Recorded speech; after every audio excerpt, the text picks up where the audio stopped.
Lalela, this is Member the Original Newsroom. Stay informed, stay ahead. Ikuphathele eshisayo indaba namhlanje. Silapha namhlanje naku-Ward 8. Ama-MK ahlanganisa amasenta angasawahlanganise ebuka isimo sikagogo lapha ku-Ward 8 akha-ke nansi indlu-ke ayikhande ngaba kuhlanganisile namhlanje nabe bazonikeza ugogo indlu yakhe ku-Ward 8 kwaMaphumbulu Sub-Region. Uyena-ke ugogo lona ama-MK amakhele indlu azomnikeza namhlanje, nasibona nje isimo sakhe ukuthi sinjani lapha ku-Ward 8 kwaMaphumbulu Sub-Region.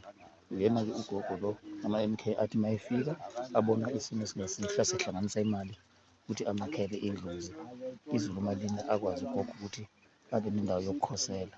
Siyabonga ama-MK, imisebenzi emihle niyenze nakwabanye. Viva MK, viva!